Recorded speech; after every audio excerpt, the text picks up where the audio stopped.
Hello, everyone. Lisa, is this the best looking crowd you've seen? That's how we roll. The last time I was here, my husband, Peter Fitzsimons, was addressing the crowd, and I think I win in terms of good-looking people.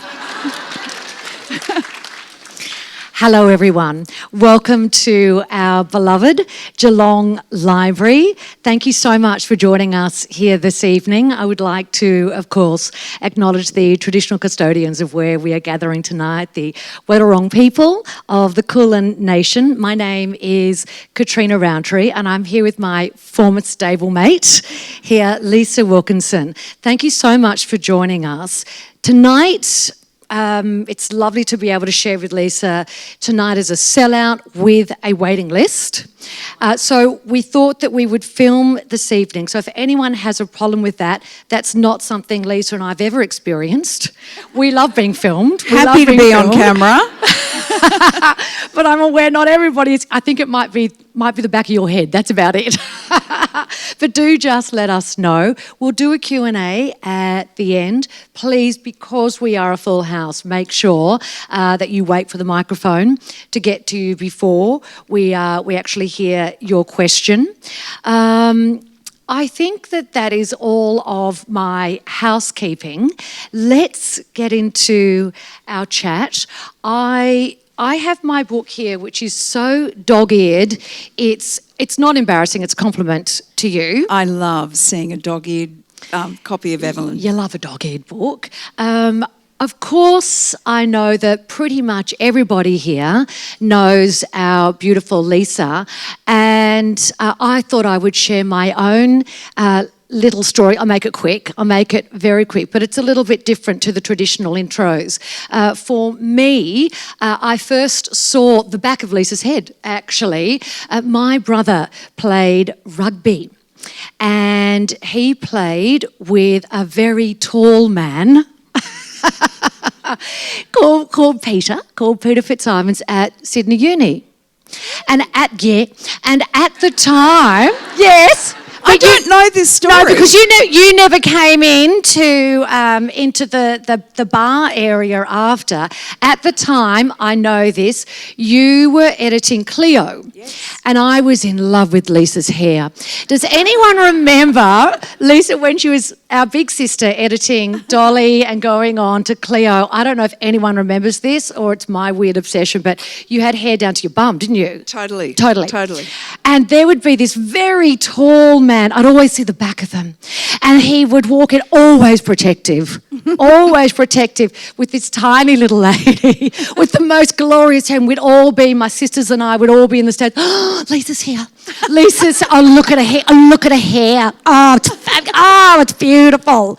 Well, of course, for me then, I would never have known that one day we would be able to meet at Channel 9. And I remember soon after we met, I was terrified because I had just announced that I was pregnant, and like a lot of women in TV, I thought, I'll get fired. I've lost my job, that's for sure. And I remember seeing you on a photo shoot, and you just grabbed my hands and you said, you are about to enter the best period of your life, and all you said to me was, have more, just have more.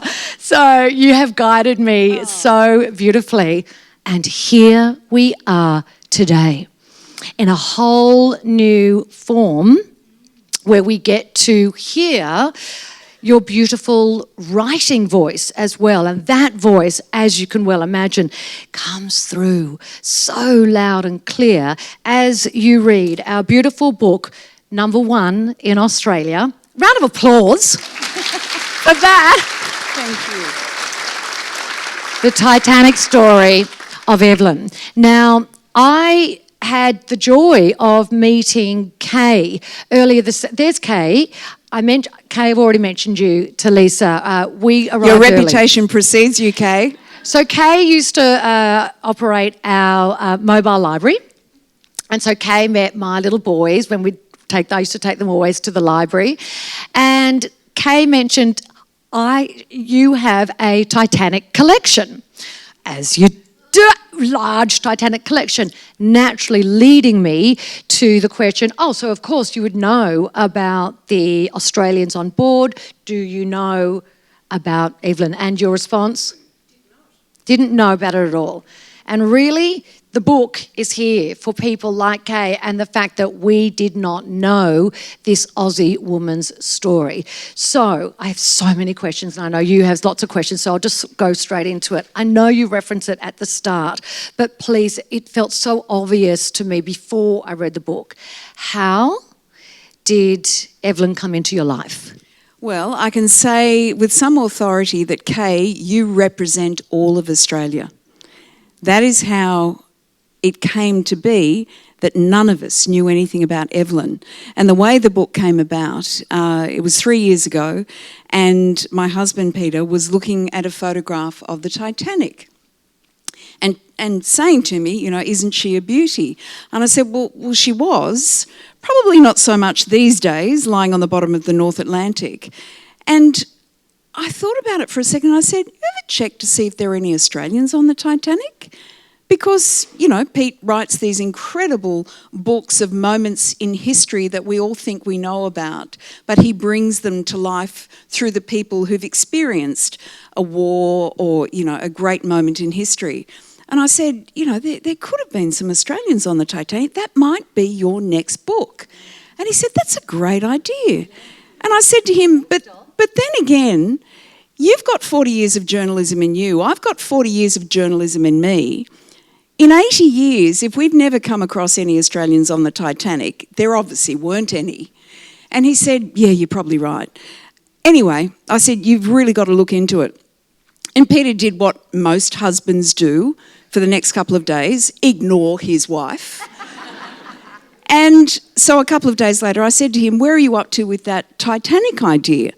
And he said, no, look, honestly, it's a great idea. I just haven't got to it yet. And at the time, I was in the middle of a pretty horrendous court case. I was not feeling particularly strong at the time, but I had a computer and I'd heard of that thing called Google, and I thought I could wait a year for my husband to get onto this project, but I'll have a look. And so I did. And to my absolute amazement, I discovered that there were actually 6 Australian passengers and crew on board the Titanic, but only one Australian-born survivor, a 28-year-old kick-ass nurse from an hour and a half north of Adelaide, whose story was unbelievable. There wasn't a lot of it on the internet at the time, but there were enough bare bones for me to call Pete and say, I have absolutely got your next book taped. This is your next book, and you've got to tell your publisher at Hachette. And he said, look, that actually sounds pretty amazing. Can you just put some dot points together for me and I'll email it through? So I duly did that. And a half an hour later, his female publisher, Vanessa, called me and said, Lisa, everyone here at Hachette is talking about this idea that you've had for this book. But, we don't think it's a book for Pete. And I'll clean up my response to Vanessa. But I basically said to her, are you kidding me? This is the best untold story I have ever come across. You have to do this book. And she said, oh, Lisa, we want to do this book. But we don't think it's a Pete book. We think it's a Lisa book. And I said, Vanessa, because I've known Vanessa for a long time as Pete's publisher, I love you. I really appreciate your support and your belief in me, but I've been married to this guy for 3 decades. I know how much work goes into these books, and I don't feel strong enough at the moment to be able to devote myself to this. I'm spending way too much time with lawyers than is really healthy for the human mind or heart. And she said, Lisa, I really think this is a great project for you, and I'm just going to leave that thought with you for a couple of days. And I said, thank you, Vanessa, but, we all know what my answer is going to be. Well, Vanessa didn't wait a couple of days. Vanessa waited exactly 3 hours. Because 3 hours after that conversation, news of the Ocean Gate submersible going missing in the North Atlantic on a mission to go to the bottom of the sea to see the Titanic had gone missing. All of that news broke. It broke around the world, as any news ever on the Titanic. It always creates headlines around the world. The mysticism, the romance, the tragedy, all of the elements of the Titanic means that everyone leans in when there's a new Titanic story. And I don't know if you know this, but it's widely believed that the three most recognised words in the English language are God, Coca-Cola and Titanic. So Vanessa rang me and she said, "Have you heard the news?" And I said, "Yes, Vanessa, I have heard the news." And she said, "How are you feeling?" And I said, "I think Evelyn and I are about to go on a journey." Hands up who follows Lisa's Instagram or social media, yes. When I saw you with that big beaming smile last week announce, "Oh my God, I can't believe it. The book is number one. It's number one in Australia." It felt to me that my next question had to be, this really feels like the perfect example. As one door closes, a window opens. Could you ever have imagined that journey that Evelyn would take you on, and how grateful are you for this new ride, this new adventure? Well, I actually wasn't looking for a project when Evelyn came into my life. I had a job to do when it came to that court case, and by pure happenstance, and who knows who had a hand in this, but 4 days before the book launched, the defamation case brought by Bruce Lerman was thrown out by the High Court, and forevermore, Bruce Lerman can be called a rapist.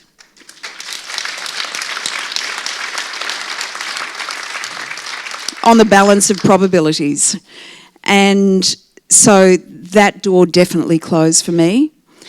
And for the door into Evelyn's world to be truly, fully opened felt absolutely right. And weirdly, you know, as a girl who worked on magazines for many years, so I was used to working on monthly deadlines with a team, and then going into daily news and current affairs where your deadlines are sometimes 5 minutes away, but again, with a team, to have a project in front of me that was mine alone, but that I knew I had to devote years to write this story properly and to honour Evelyn's incredible untold story appropriately.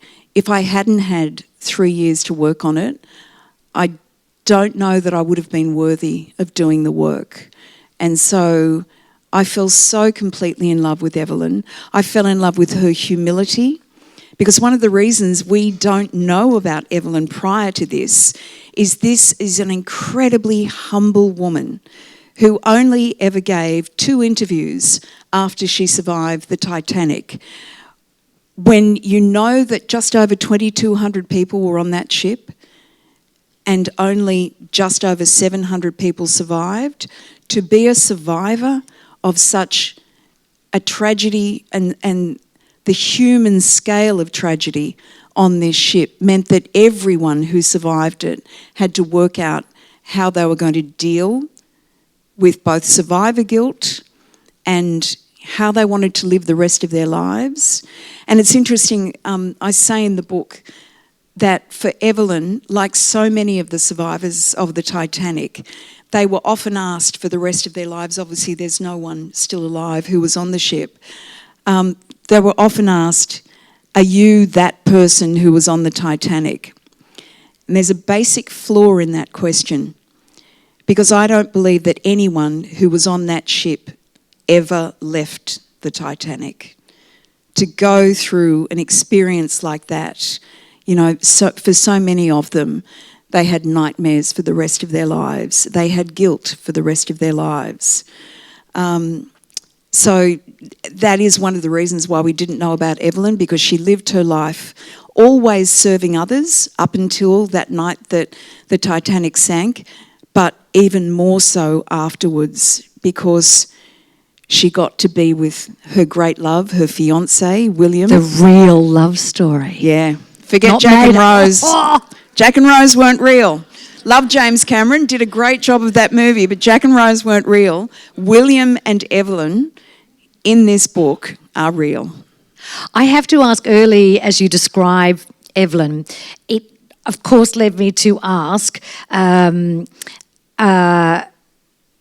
headstrong fifth child, never going to do what was expected of a girl, the love of adventure, desire to experience something beyond her horizons are what brought her here. It felt so obvious to me to ask you, are there elements of Evelyn that you can relate to? Because you certainly have always rowed against the tide as well, maybe intentional or not, but surely there were parts of me that thought, it's so obvious, there's a strength in her that you must have recognised in yourself. Well, those words, rowing against the tide, are the moment when I really knew I had to do this story.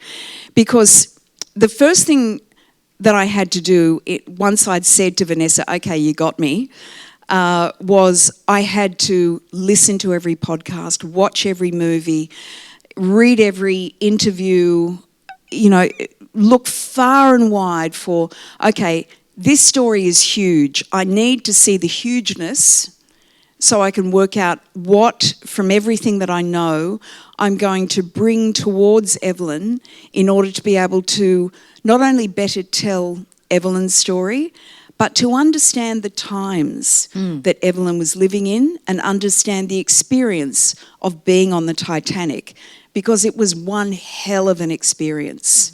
Down in steerage, you had all of those people who were coming from really difficult situations and cultures where they felt they had no hope. But to get on this ship and go to America, to the new life and the new world, all the way up to the incredible glamour that was going on in first class. And, one of the things that I realised was, well, there were two things that I realised. Evelyn was growing up during the rise of the suffragettes. And I don't know if you know this, but South Australia was only the second place on the planet where women had the right to vote after New Zealand. The US didn't get it until 1920. The UK didn't get it until 1928. And that was 10 years after women could actually be voted into Parliament. So they could be members of Parliament, but they couldn't even vote. Like, just crazy. But Context Evelyn is grew everything. up. Evelyn grew up with the vote being granted to women in 1894.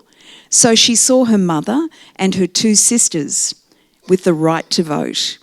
But Evelyn always loved challenging herself. And so she was a champion horsewoman. But she didn't want to ride astride like women were meant to. Side saddle. She always wanted to ride astride like her big brother Tommy, who she hero worshipped. She used to love to row. And so she would go down to Murray Bridge and row on the Murray River. But she didn't want to row like everybody else, which was you get in the rowboat and you go with the currents, and when the tidal flow turns, you gently come back to shore. Evelyn always wanted to challenge herself, so she would row against the tide.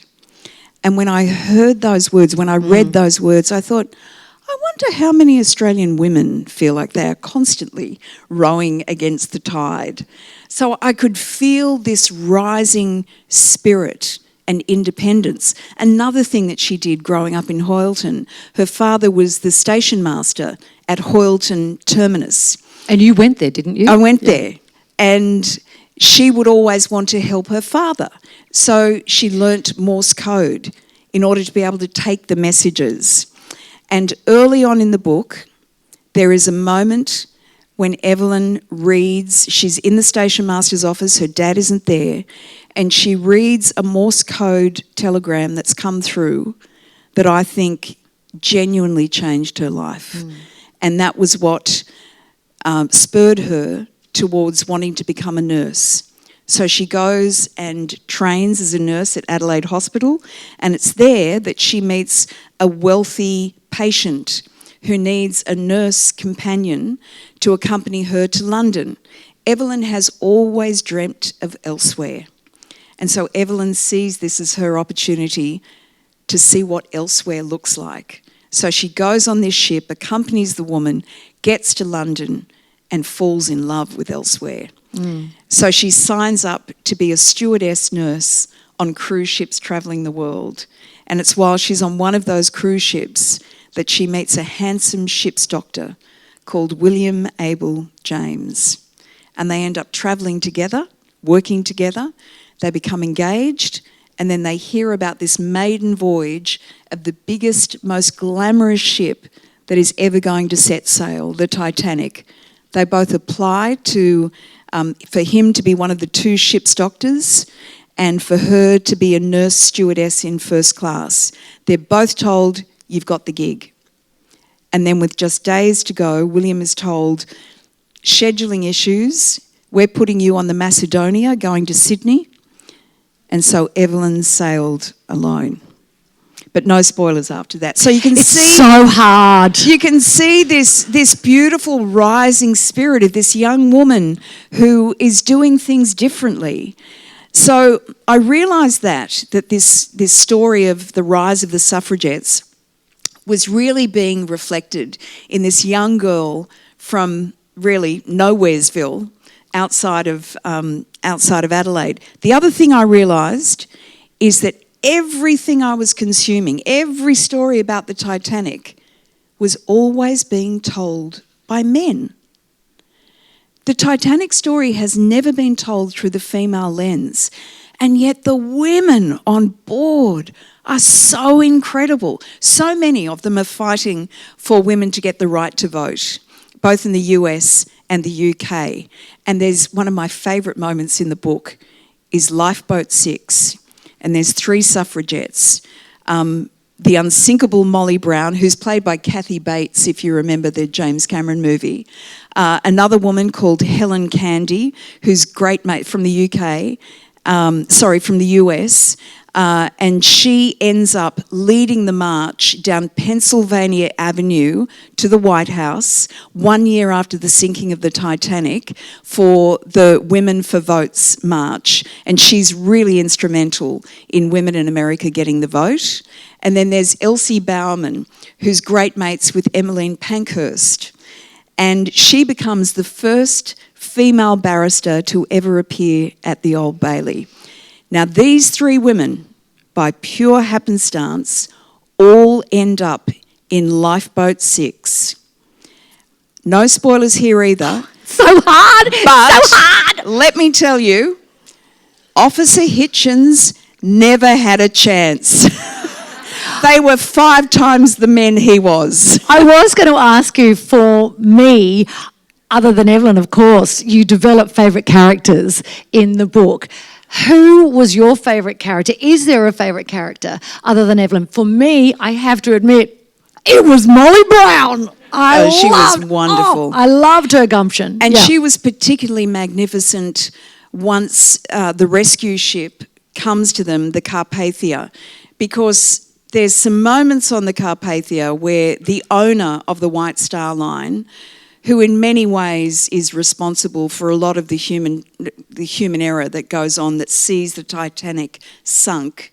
I'm just going to say it. He was being an asshole on the Carpathia. And he's telling these grieving women who now know that they are widows, whose children no longer have a father.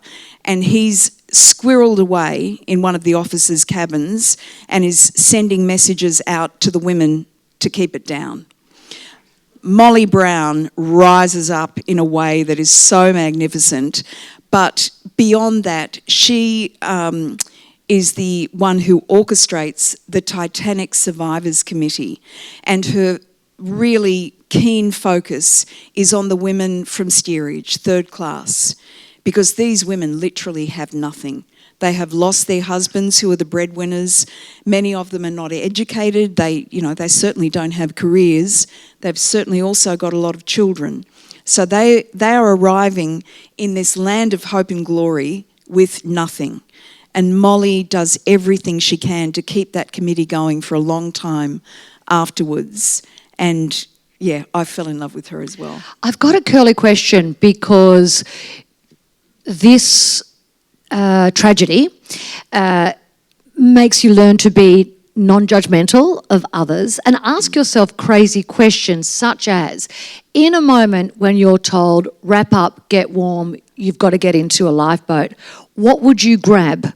For some it was the lucky charm of the little pig. The little pig, What would you grab in that moment? Others, for Evelyn, it was the photo. It was the photo of William. Of William. What would you do in that situation?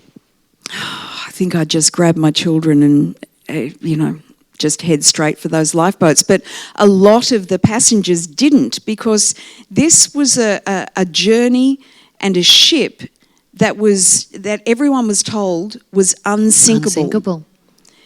And the original designer of the Titanic was a guy called Alexander Carlisle, and he ended up resigning because he was having constant arguments with J. Bruce Ismay, the owner of the White Star Line, and this was the second in their Olympic class of superliners.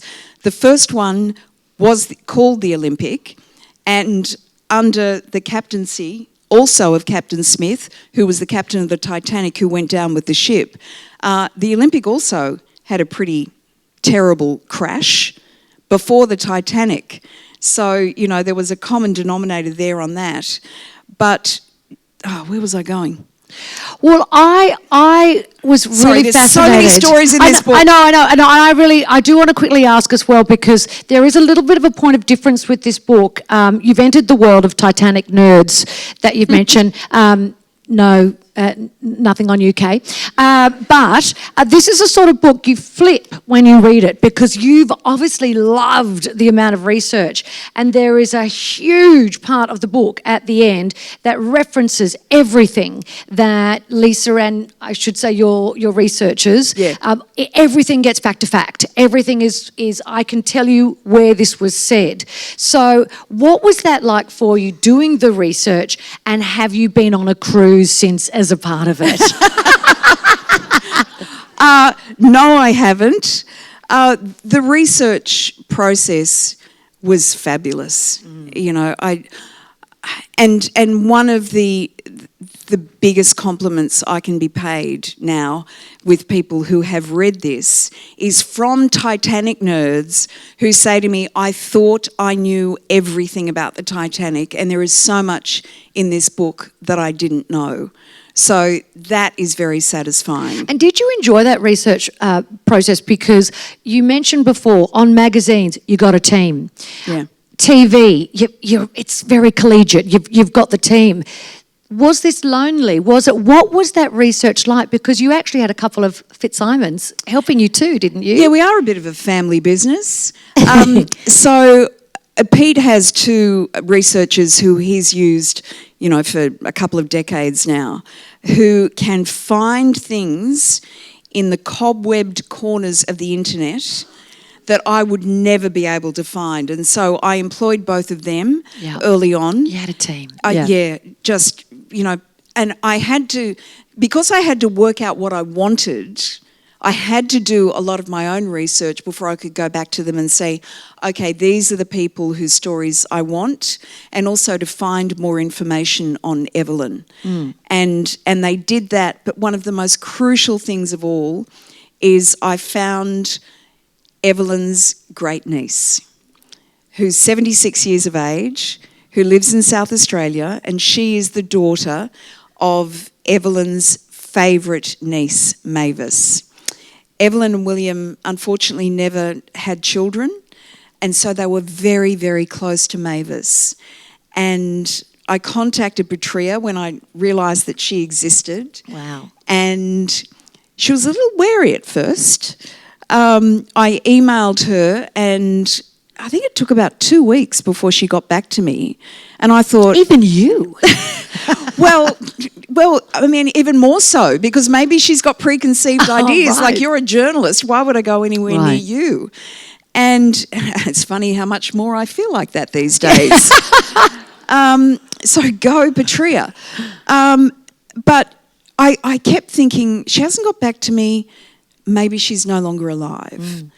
And then out of a clear blue sky, she contacted me. but she was very wary. And I told her what I knew, and I could feel that there was a distance. And so I finally said to her, do you think we could just have a phone call so we could have a chat? Yeah. She allowed me that, and I think the phone call lasted 2.5 hours. Wow.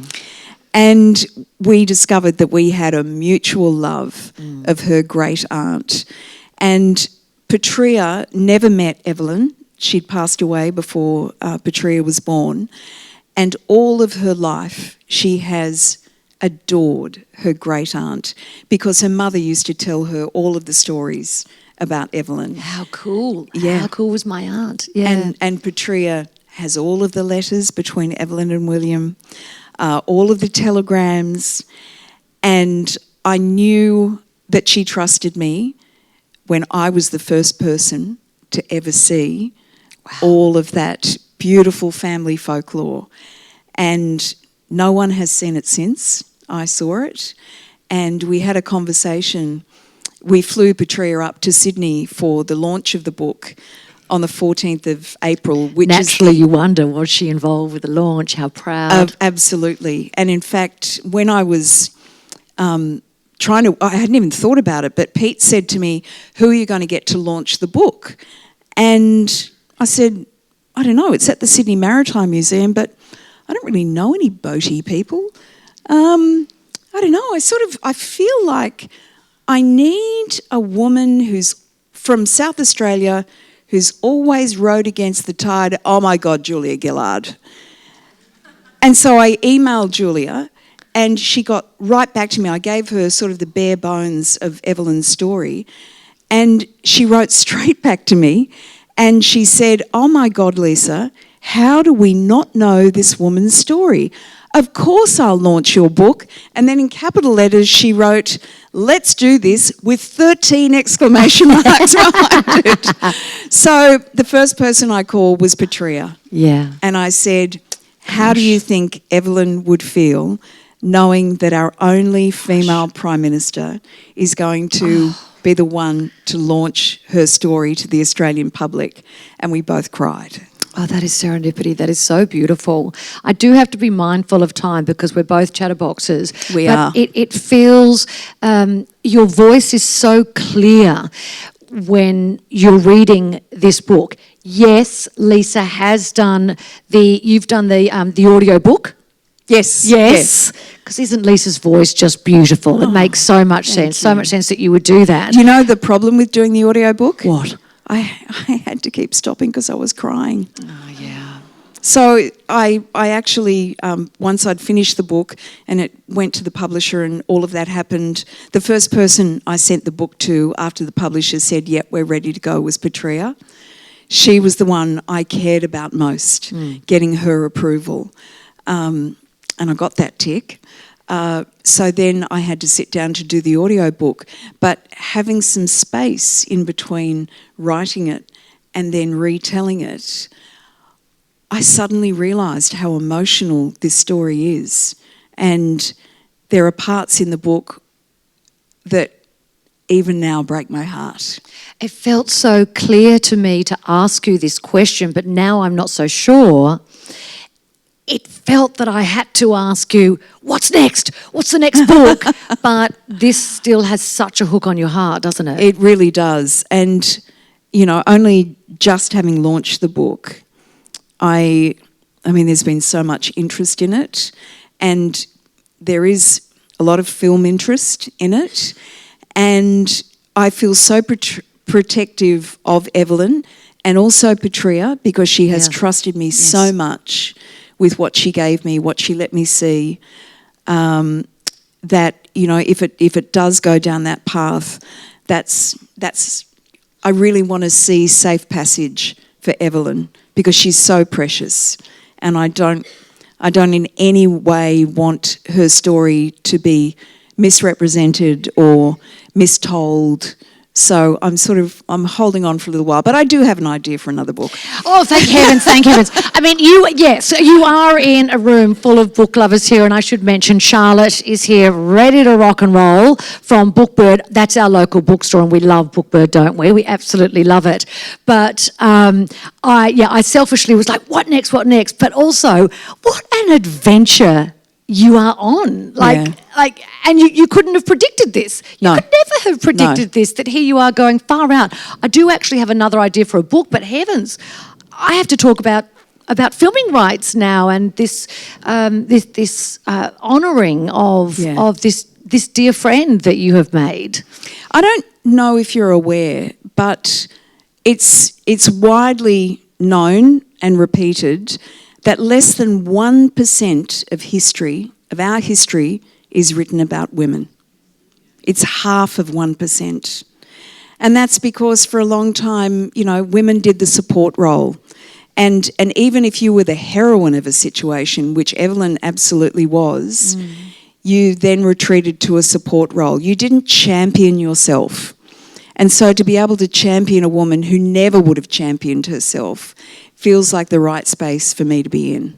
And the synergy between your two characters I mentioned earlier, but I mean, look at you as well, without going on too much about your career, because I know we have questions from the audience, but you never really thought twice. I mean, you've got 3 children, and yet here you are, one of the youngest ever editors of the magazine, going into these TV roles. And I don't know, were you ever even trained as a journalist? Or I was trained on the job, absolutely. Yes. I mean, you know what it's like. If you've got a love of the English language and you're watching the right people and learning the right things, but you also have an extraordinary talent for being a duck. So you're paddling really, really hard, but everybody thinks you're gliding along the surface. So much of my career I've learnt on the job. But I do in many ways feel that it was all meant to lead me to Evelyn. Yes. Because I never would have... I know where I was going before. I don't know how I ended up at J. Bruce Ismay. But what I was saying was I've never in my life had years to work on a project, and to be able to have the time to devote to this precious story that was almost lost to history feels so very right for me. Because I've always, as a journalist, the great joy is being able to tell the stories of others. Yes. That's where the privilege of journalism comes in, to honour someone's truth and help tell their story. Because all you're doing is you're facilitating other people's magnificence or sorrow or their own journey. And so to have all of that experience and bring it to this and give me a focus in what has been a very difficult time in my life feels like I certainly wouldn't want to go through all of that again, but it did lead me to Evelyn. That kernel of being the conduit has never changed for your entire working life. That kernel is still there. I just wondered, I would like you to read an element from the book, a passage from the book, but what does it feel like for you to be here now with your gloss on, and we all know and love you and we know your voice so clearly? What is it like for you to be in this role now? You've done the 3 years, you've been locked up writing, and now you're back with this Australian audience that holds you so dear. What does that feel like for you? Why it feels so good is because what we're sharing is Evelyn's story. I love that people are so moved by her story, and that they're rediscovering in all of its truth how human arrogance and, a belief that you can win against Mother Nature. Here's a lesson: Mother Nature always wins. And it did that night, because one of the things that you'll come across in the way I've told the story is there are so many moments of human arrogance that all line up. I don't know if you've ever heard of the Swiss cheese effect. What that is if you have a block of Swiss cheese and you pour water into it, the water will only get about 3 holes down. It will never make it to the bottom. That night on the Titanic, all of the holes in the Swiss cheese lined up. Like Captain Smith, he didn't want to do any of those lifeboat drills. That's a boat that should have had 64. That's a ship that should have had 64 lifeboats. J. Bruce Ismay, the owner of the Titanic, thought that lifeboats were ugly on his beautiful new ship. So there were only 20 lifeboats. On a ship that had the capacity for 3,000 passengers, there was only enough lifeboat spots for 1,176 souls. So Captain Smith didn't want to do any lifeboat drills, which was a disaster when they hit the iceberg because so many of the ropes weren't working. They'd lost a key that would have opened a window that would have got lifeboat 4 down. Captain Smith also wasn't taking much notice of the many, many vessels in the area that were sending cablegrams saying, "You're in an ice field. You have to stop. We have stopped." He wasn't taking any notice of that. J. Bruce Ismay and Captain Smith decided they wanted to get to New York much earlier than was planned. And the White Star Line was in a fight to the death with the Cunard line of ships. Cunard had speed cornered. White Star had glamour cornered. But on that maiden voyage, they thought, well, we've got glamour. Let's get speed while we're at it, while we're in an iceberg field. Just one thing after the other. Guys in the crow's nest who were looking out, supposedly, for icebergs, weren't given any binoculars. Somebody had forgot to have the key to the box that held the binoculars. And then the guys on the bridge said, after they'd hit the iceberg, "Oh, we've got 5 sets of binoculars here on the bridge." Unbelievable. Just one thing after the other, after the other. And what may or may not have been your intention as you get to the end of the book is you feel like no stone left unturned. You feel, I felt, all my questions were answered. It felt so clear, this litany of mistakes, arrogance, as you mentioned, but also just human error after human error for those various reasons. So if anything, I've now become a Titanic nerd as well, but what a joy to finally get to the end of one of the world's greatest true stories and tragedies, to know, thank you, Lisa. I feel like I understand this story through and through. And the cherry on top is that we have a love story, but also national pride.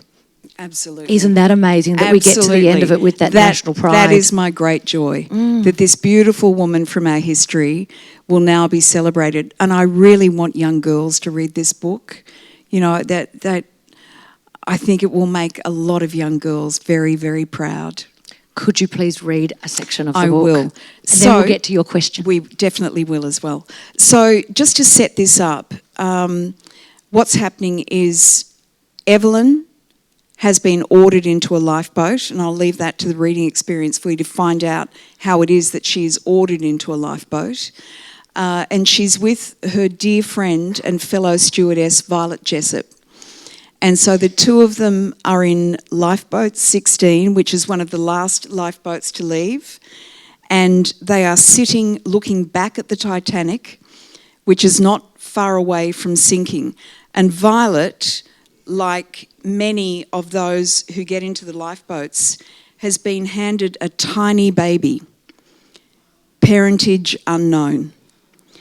And Violet is desperately trying to keep this tiny baby alive. Evelyn is no longer rowing. Like the others, the oars rest across her lap and between her knees, still wet from the frantic push they'd made to get clear. Now, in the middle of this freezing ocean, silence settles over lifeboat 16 like a funeral shroud. The baby, finally, has stopped crying. She lies curled in Violet Jessup's arms, swaddled in a steward's coat, breathing in shallow little puffs, barely moving. They are out far enough now to stop, at least for the moment. The creaking of oarlocks has ceased and the murmurs have died away. What remains is only the sound of breath, gasping, ragged, staggered, drawn in and out by sailors and passengers alike who cannot believe what they are seeing. Titanic's bow is beneath the water's surface. The stern tilts upward at a degree that renders the whole scene uncanny, even from afar.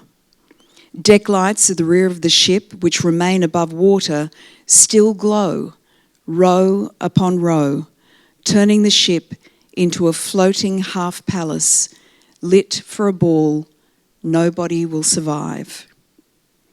From the lifeboat, Evelyn sees what she thinks are shadows moving across the lit portholes.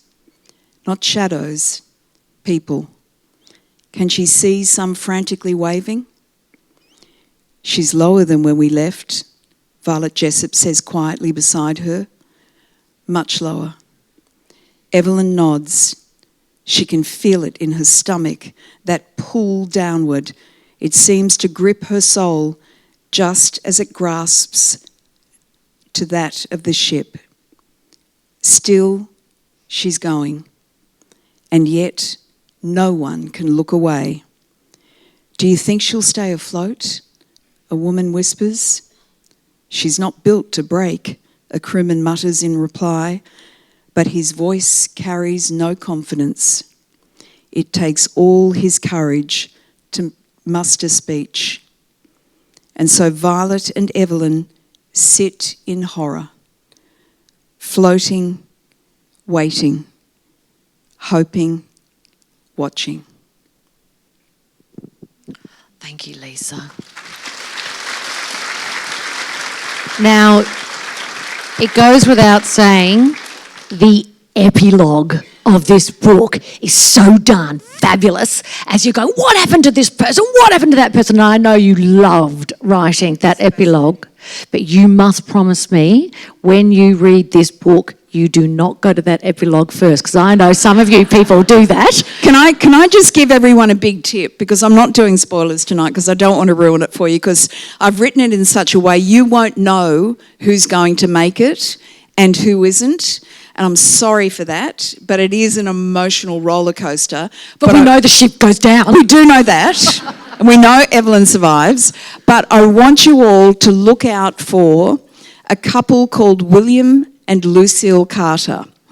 Because William and Lucille, William in particular, is a coal mining dynasty heir. Like, this guy is pretty much as rich as God. And they arrive on the ship with their two children, William and Lucille, because that's apparently what rich people do. They create children in their own image, 10 and 12. And they also arrive with a coterie of servants and a magnificent motor vehicle and a whole set of polo ponies. But what happens on the night when they hit the iceberg, because it's a small story, but it tells a huge story about the rise of the suffragettes. So I'll just watch out for the Carters, because you don't get the kind of big air punch until the very end of the book. But just don't skip over them, because I love their story. You have been warned. You have been warned. Well, ladies and gentlemen, would anybody like to ask Lisa a question? Just raise your hand. We'll get a microphone to you. Oh, lovely. Great. Thank you, Lisa, for portraying the female voice. Did Evelyn go on to be a nurse in World War One? What happened was William went to serve as a doctor in World War One, and I mean, this was a couple who thought they'd lost each other with the sinking of the Titanic. And so what she ended up doing was going and living with William's mother, because William was working in Egypt and he was treating a lot of the soldiers who were coming off the battlefields at Gallipoli.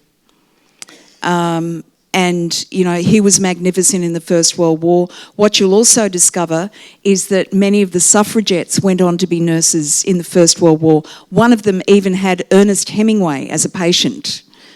This book is so full of big names, it blows my mind. Tangents, here, there and everywhere. But those suffragettes, you know, they really went on to serve magnificently. One of them became the first ever female war correspondent. They were truly magnificent women. Didn't the Titanic also have the father of journalism as well on board, or modern journalism? I remember seeing that line. I've got it marked, got dog-eared. Yeah. Dog-eared. The names on the Marconi, ship. Yeah. Guggenheim. Oh. Yeah, it's incredible. There was another question down the front. Yes.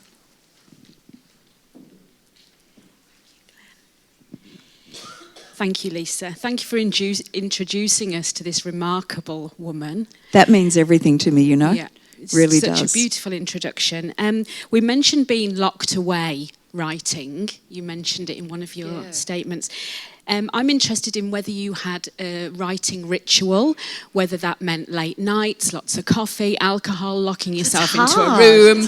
What did that look like for you? Exactly what you just described. All of the above. All of the above. Whilst also trying to win a defamation case. Yeah, and well done to you that I have so many more words to say about, not for this forum, but well done. Congratulations. It was an important one to stay in the fight for. Yeah. We were all, most of us were behind you. Thank you. Thank you very much. Thank you.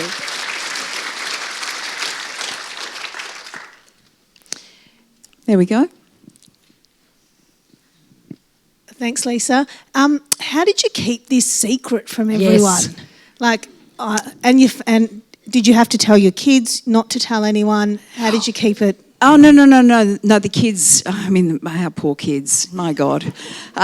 They've grown up in, you know, a house full of journalists and, you know, sort of dealing with their parents' public profiles. So, you know, they're pretty wise to the ways of the world when it comes to all of that. In fact, our eldest son is a beautiful writer himself, and he really helped me in bringing Evelyn's character alive in a way that I don't know that I could have done myself without his understanding of characterisation in storytelling. So I had Pete on the one hand, who I must say from the moment Vanessa said, this isn't a Pete book, this is a Lisa book, he held my hand through the whole process. He was incredible. You know, many times I would get in a writing cul-de-sac and he would just say, no, we can get out of here, this is okay. So he was incredible.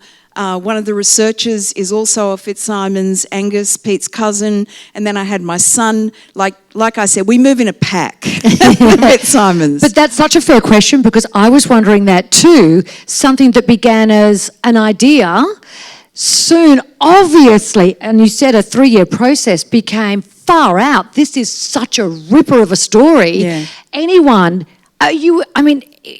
could steal this from you. And so you're right, I didn't tell anyone. I wouldn't either, yeah. And in fact, I was 18 months in before I admitted to Vanessa that I really was doing this. Yeah, I hadn't signed a contract, I hadn't done anything. Because in many ways, because I had fallen so deeply in love with the precious story that Evelyn's was, I still didn't feel worthy. I still didn't think, I don't know that I can do this story justice. And so I was 18 months in before I went to them and said, okay, I think I'm getting there. I think we can look at a deadline of some description. And even to the point where obviously I was trying to get as much Evelyn into my soul as I could as I was writing. One of the obvious places for me to go was Waverley Cemetery, 2 suburbs over from where Evelyn and William made their life at 85 Kahlua Street, Bondi, and that house is still standing, Dalmini. And I wanted to go and visit her grave, but I knew that I would never go and be with her until Patria had given me the tick of approval on the manuscript, because I felt so honoured to be in her presence that for me it was a very slow process to get to that point where I felt worthy of even sitting with her. 10 points for keeping it a secret. I could never have done that. Can I tell you the hardest moment that I realised that I'm in trouble here? So Pete and I go to a local cafe most days, and we both work. People have a tendency to come up to us a bit and have a bit of a chat, but that's fine. People are lovely. But I was sitting there one day about 3 months before the manuscript was absolutely finished. And I'd been sitting next to this, I was just aware, there's a very good-looking 23-year-old guy sitting next to me.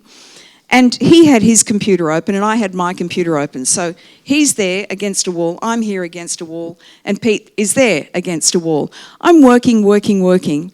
And I think I'd been sitting there for about an hour and a half, tapping away. And he said to me, "Excuse me?" And I said, "Yeah." And he said, "Are you an author?" And I actually had a moment of, oh no, I couldn't call myself an author yet. And I was going to say I'm a journalist, and I thought, no, I don't want to work in mainstream media ever again. Actually, what the hell am I? And I said, "Why do you ask?" And he said, "Are you writing a book about the Titanic?" And I wanted to say, "Oh, so you've been looking over my shoulder for the last hour and a half." And I said, "Why do you ask?" And he said, "Well, I can see you're writing about J. Bruce Ismay." And I said, "How do you know about J. Bruce Ismay?" And he said, "I love the Titanic." And I said, "Well, what do you know about him?" And he said, "Well, he's very guilty of what happened on that." And we ended up having this amazing conversation. And I still was never game enough to say to him, "Do you normally look over people's shoulders when you're sitting in a cafe?" But it was a real indication to me of how broad the interest is in the Titanic.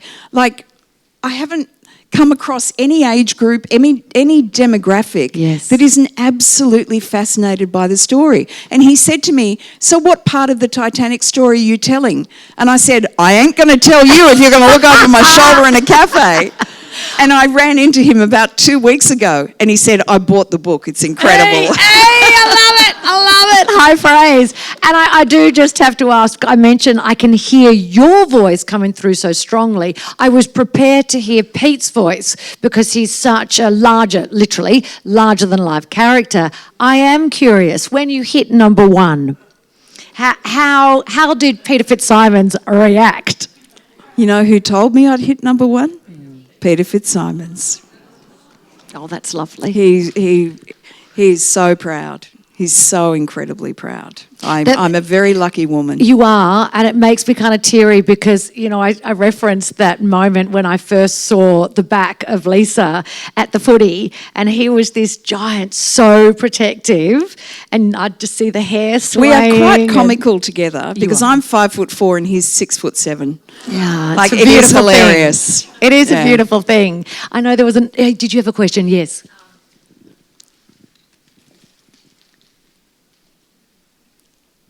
Thank you so much, Lisa.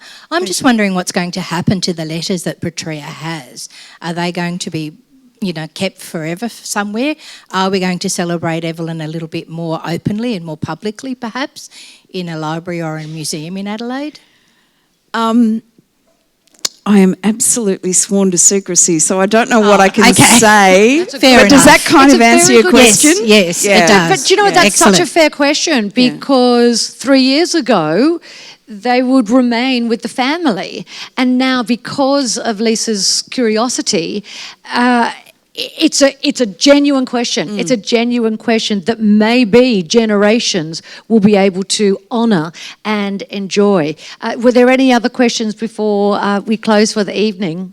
I do just have to say, Lisa Wilkinson, best-selling author, TV presenter and magazine editor and beautiful mum and all the above. Thank you so much for introducing us to this remarkable Australian and for allowing us to feel proud and to learn from her story and to bring a new light to one of the world's greatest tales. Congratulations and thank you, Lisa Wilkinson. Thank you, Katrina. Thank you, everyone. Now, as we all know, Mother's Day is on the weekend, so go and get yourself a book. Our beautiful Charlotte from the Bookbird is up the back waiting, and I have a feeling I need to let you go because you may want to be able to sign. Can we also have a round of applause for your wonderful, local, magnificent woman, Katrina Roundtree? We're a good team. We're a good team. Thank you so much for being here, ladies and gentlemen. Thank you. You've got a job to do.